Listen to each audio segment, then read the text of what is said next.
معاویہ رضی اللہ تعالیٰ عنہ جب پیدا ہوئے، پیدا ہونے کے بعد قدرتی طور پر آپ کا سر بڑا تھا، تو آپ کے بڑے سر ہونے کو دیکھ کر، جیسے پٹھان کہتے بڑ سر، بڑے سر ہونے کو دیکھ کر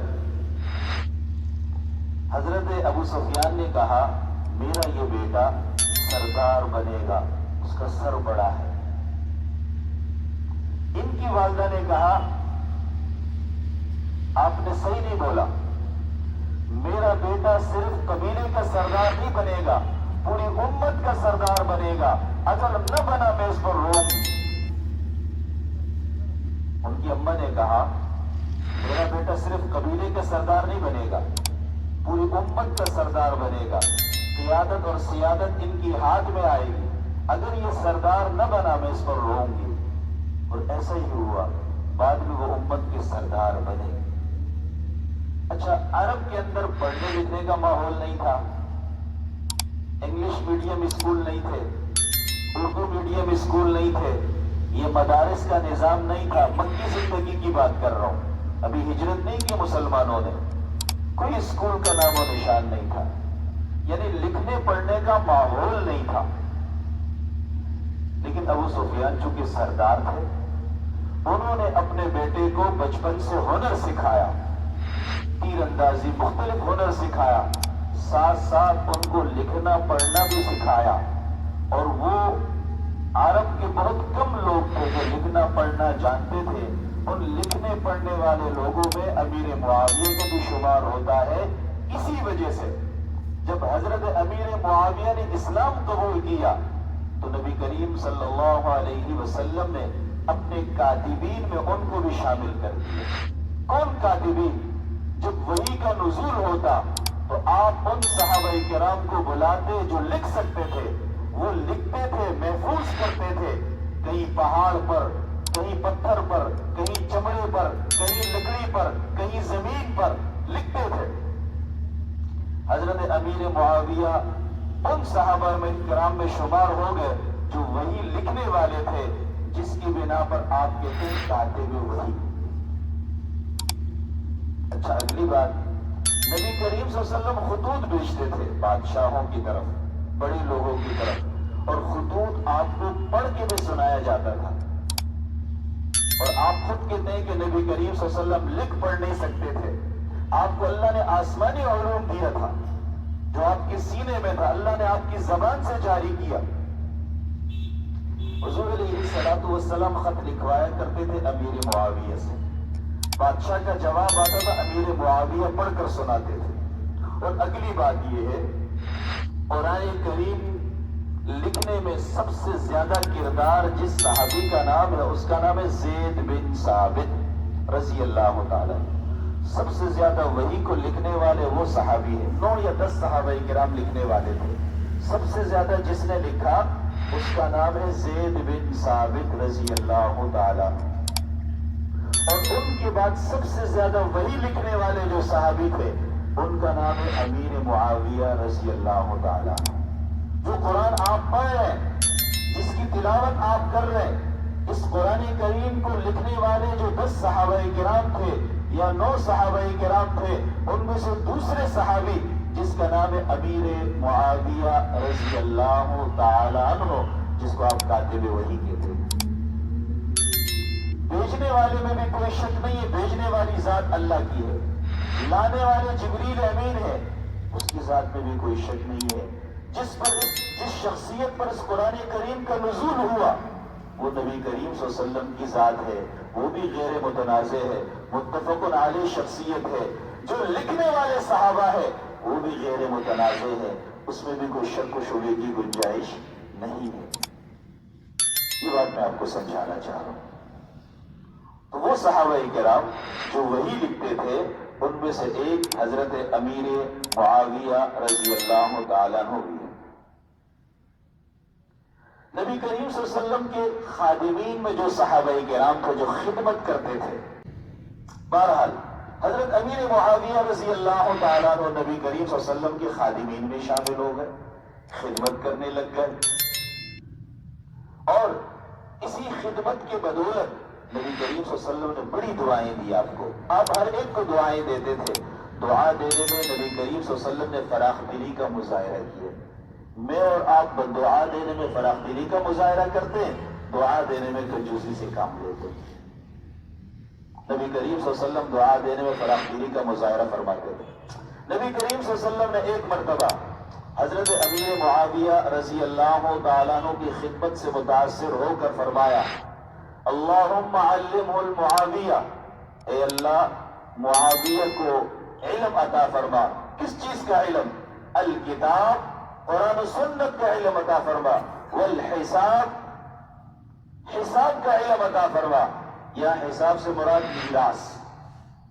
پھر آگے فرمایا دو چیزوں کا علم عطا فرما, قرآن و سنت کا علم اور میراث کا علم. وقتہ العذاب, اے اللہ امیر معاویہ کو عذاب سے محفوظ فرما, عذاب قبر سے محفوظ فرما. ایک موقع پر تو آپ نے یہ دعا دی, اور ایک موقع پر نبی کریم صلی اللہ علیہ وسلم سواری پر سوار ہوئے. وہ سوار ہو گئے اور اس سواری کے پیچھے کسی شخص کو بٹھایا, اور آپ صلی اللہ علیہ وسلم جا رہے تھے راستے میں. اور عمومی طور پر جب آدمی سفر میں ہوتا ہے تو بے تکلف ہو جاتا ہے, ساتھیوں سے گپ شپ لگاتا ہے, لطیفے, قصے, کہانیاں, تاکہ سفر خوشگوار ہو جائے.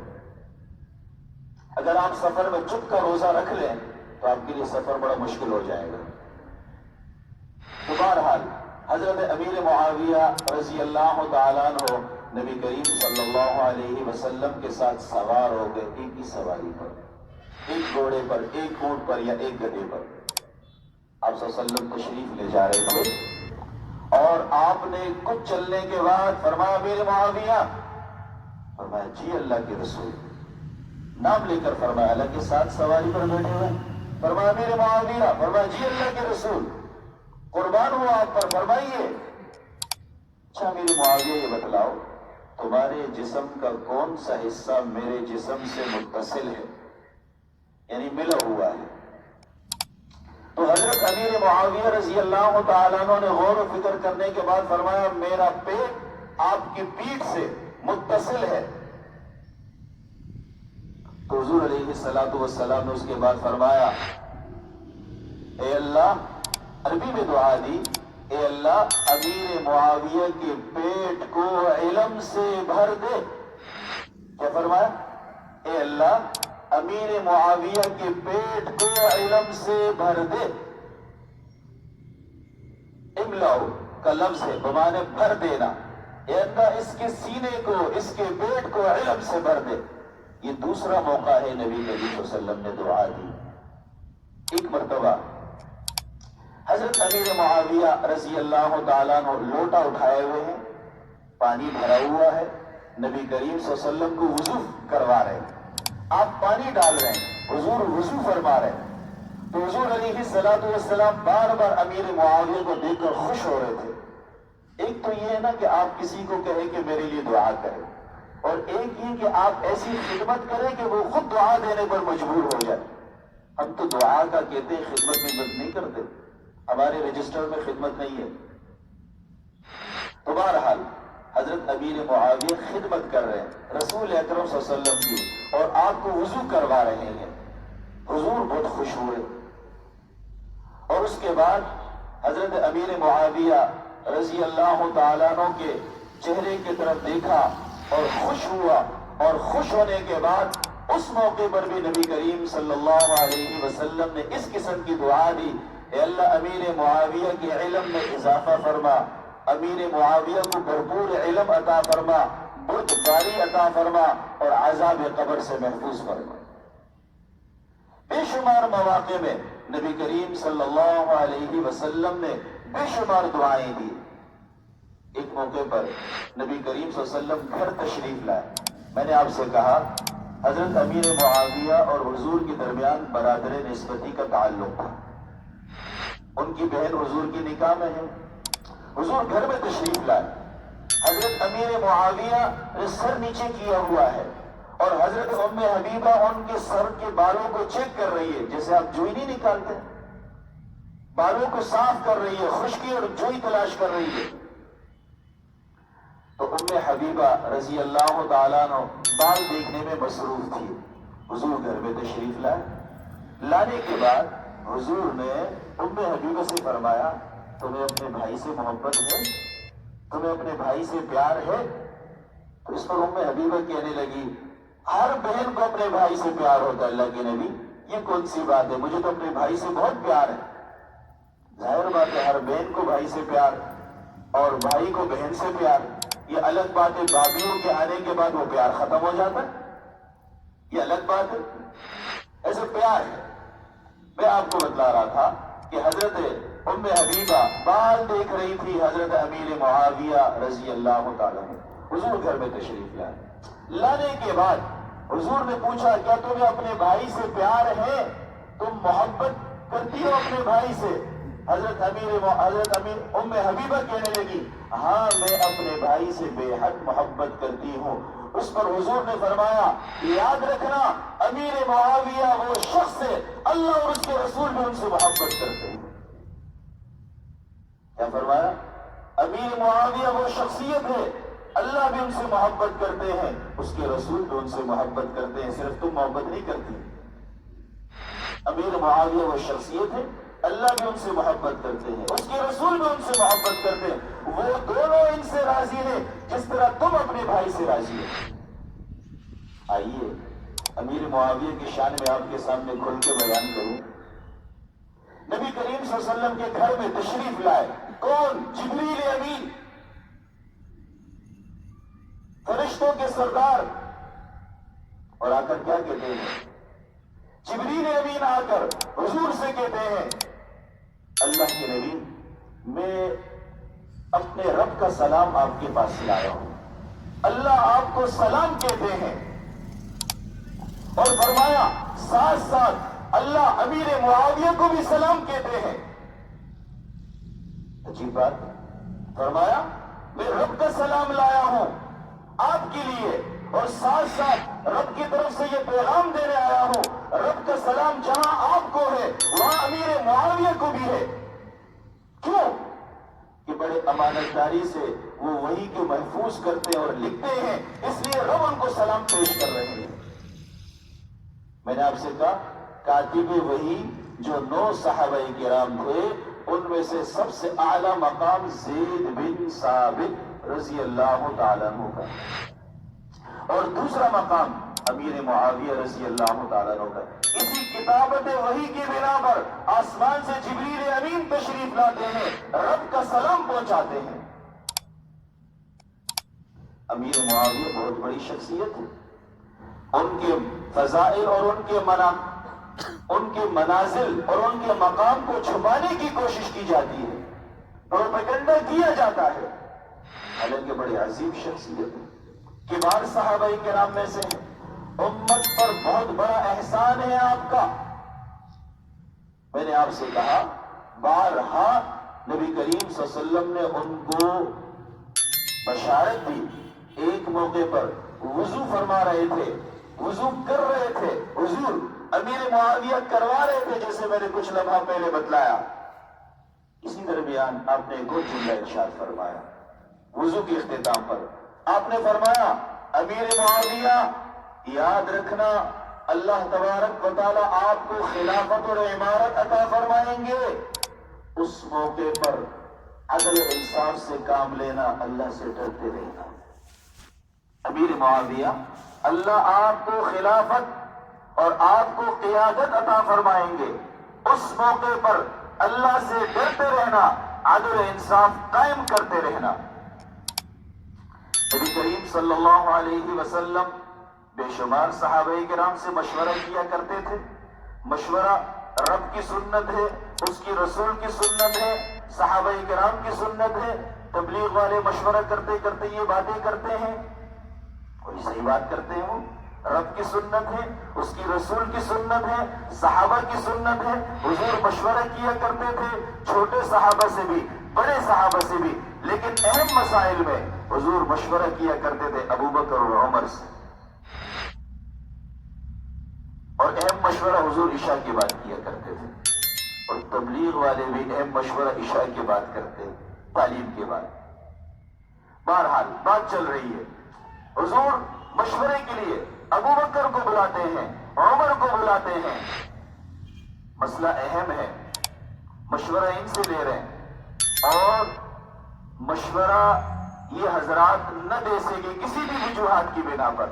اس مسئلے میں، جس مسئلے میں حضور مشورہ کرنا چاہ رہے تھے، جب یہ حضرات مشورہ نہ دے سکے، حضور نے فرمایا جاؤ امیر معاویہ کو بلاؤ، وہ بڑا مدبر انسان ہے، بڑے حلم والے ہیں، وہ کوئی بہتر مشورہ دیں گے، ان کو بلاؤ۔ اور اس کے بعد حضرت امیر معاویہ رضی اللہ تعالیٰ عنہ کو بلایا گیا۔ بلانے کے بعد ابو بکر عمر رضی اللہ تعالیٰ عنہ کی موجودگی میں انہوں نے مشورہ دیا، حضور نے بہت پسند کیا، اور اس کام کو حضور نے اسی طریقے سے کیا، اسی طریقے سے کیا۔ اور نبی کریم صلی اللہ علیہ وسلم نے یہ بھی ارشاد فرمایا، میرے امت کے سب سے زیادہ حلم والے انسان، صبر والے انسان، تدبر والے انسان امیر معاویہ ہے۔ حضور نے بہت سے صحابہ کرام کو بہت سے سرٹیفکیٹ دیے ہیں۔ حضرت ابو بکر کو صداقت کا سرٹیفکیٹ عطا فرمایا، عمر کو عدالت کا سرٹیفکیٹ عطا فرمایا، عثمان کو حیا کا سرٹیفکیٹ عطا فرمایا، علی کو شجاعت کا سرٹیفکیٹ عطا فرمایا۔ اکثر صحابہ کرام کو مختلف چیزوں کے سرٹیفکیٹ دیے۔ حضرت امیر معاویہ کو کیا سرٹیفکیٹ ملا؟ حضرت امیر معاویہ کے بارے میں فرمایا سب سے زیادہ حلم والے انسان میری امت میں امیر معاویہ رضی اللہ تعالیٰ، امیر معاویہ رضی اللہ تعالیٰ۔ یہ سرٹیفکیٹ میں نہیں دے رہا، حضور علیہ الصلوۃ والسلام تقسیم فرما رہے ہیں، آپ کی طرف سے اعلان ہو رہا ہے، آپ کی طرف سے اعلان ہو رہا ہے۔ اسی وجہ سے فرمایا امت کے 4 مدبرین، امت کے 4 بڑے مدبرین تھے، سیاسی تدبر رکھتے تھے، اور وہ 4 مدبرین کون ہیں؟ مشہور صحابہ کرام میں وہ 4، فرمایا امت کے 4 مدبرین تھے جو عرب میں بڑے مشہور تھے، صحابہ میں بڑے مشہور تھے۔ ان 4 میں سے نمبر 1 حضرت مغیرہ بن شعبہ رضی اللہ تعالیٰ عنہ، نمبر 2 زیاد بن ابو سفیان، یہ ابو سفیان کے بھائی حضرت زیاد، یہ صحابی نہیں ہے، یہ تابعی ہے، لیکن بڑے مدبر اور سیاستدان انسان تھے۔ اور نمبر 3 عمر ابن عاص رضی اللہ تعالیٰ عنہ، اور نمبر 4 امیر معاویہ رضی اللہ تعالیٰ عنہ۔ امت کے بڑے سیاستدان اور مدبرین میں آپ کا شمار کیا جاتا تھا۔ حضرت عمر رضی اللہ تعالیٰ عنہ کے زمانے میں رومیوں کے خلاف جنگ کا سلسلہ شروع ہوا، اور حضرت عمر ہی کے زمانے میں آپ کا یہ موجودہ فلسطین، موجودہ شام، دمشق، مصر، یہ سب ایک تھے۔ تو حضرت عمر رضی اللہ تعالیٰ عنہ کے زمانے میں یہ علاقے فتح ہوئے، اور اس کے فاتح 3 ہیں۔ حضرت ابو عبیدہ بن جراح رضی اللہ تعالیٰ عنہ، یہ پہلے فاتح ہیں، یعنی فاتحین 3 شمار کیے جاتے ہیں۔ حضرت ابو عبیدہ بن جراح رضی اللہ تعالیٰ عنہ، اور دوسرا یزید بن ابو سفیان رضی اللہ تعالیٰ عنہ، یہ حضرت معاویہ کے بھائی تھے۔ ایک تو حضرت معاویہ کے بیٹے، اس کی بات نہیں کر رہا، یہ حضرت معاویہ کے بھائی تھے، یزید بن ابو سفیان، یہ فاتح مصر اور فلسطین تھے۔ اور تیسرا نام بھی آتا ہے حضرت خالد بن ولید رضی اللہ تعالیٰ عنہ، یہ تینوں فاتحین میں سے تھے۔ اب جب یہ علاقہ فتح ہوا، اس علاقے کے فتح ہونے کے بعد یہاں پر سب سے پہلے جو مسلمان گورنر مقرر ہوا، جس کو حضرت عمر نے مقرر کیا، یزید بن ابو سفیان، جو حضرت معاویہ کے بڑے بھائی تھے، جو اس کے فاتح بھی تھے، اسی کو اس علاقے کا گورنر مقرر کیا گیا سب سے پہلے۔